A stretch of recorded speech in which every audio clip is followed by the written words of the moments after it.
public, in open session that we can look at, that we can televise, as opposed to what really, because of secrets, must be an executive session?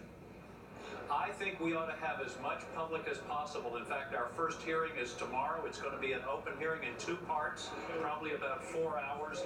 I think having it in public is part of the process of producing a credible report. If we go behind closed doors for 6 months and then come out with a piece of paper and say this is what happened, I don't think that's going to cut it with the American people. So, and also, Brian, a big part of this is educating the American people about what the Russians are up to, so that they'll know the next time that this is what the Russians do. And I've talked to people in Eastern Europe. I said, how do you defend yourself against this? They're doing it all the time over there. You know what they said? They say, everybody knows it's the Russians. They say, oh yeah, that's just the Russians. We need to have our people understand this isn't a one-off.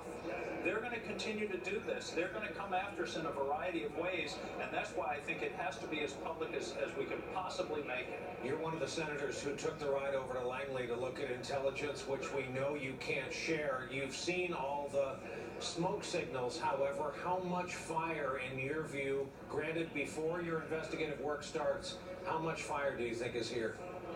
Well, I think there are 3 parts of it, Brian, and I know what you're referring to, but the first part is, what did the Russians do in our election? And that's pretty well established, and there's a lot of fire there. I mean, I don't think there's any doubt it was the Russians. It went all the way to the top. They intended to interfere with our elections. That's part 1. Part 2, I think, is what, you know, all the public interest is. Was there some cooperation between the Trump campaign and the Russians?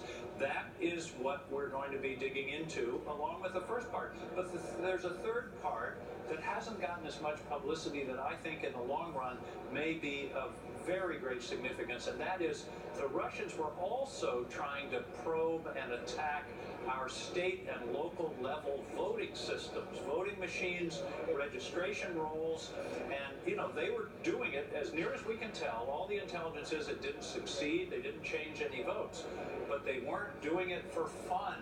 They were probing and experimenting, and they're going to keep at it. So I think that's something we're really going to have to work with the states and the localities, how to keep the integrity of the voting system. Imagine, Brian, if they had managed to change 100,000 votes in Michigan and Wisconsin, and we could determine that. It would be chaos, and that's, of course, exactly what they want. So that's a piece that I think is also very important. You probably don't agree with Dick Cheney on much, but did you agree when you heard him call this an act of war at a conference over in India? I had not heard him say that, but I said that about a week after it happened. It's pretty, you know, I don't know how you define that term, but this is an attack on the United States. Another way to think of it is, what if they had dropped in 6 or 8 paratroopers in the middle of the night, broken into the Democratic National Committee, stole the computers, put them on their arms, and took off in a submarine down the Potomac River? Who would not call that an act of war? That's effectively what they did. This is very serious stuff, and they're doing it now in France. They're doing it in Germany. They do it in Eastern Europe as a regular thing. They've learned how to wage war on the cheap. And that's what this is all about, and that's why it's so serious, and it's not going to stop. And it's a nonpartisan issue, Brian. Marco Rubio, who's on our committee, gets that. He keeps saying, look, folks, next time this could be us. Putin is not a Democrat, and he's not a Republican.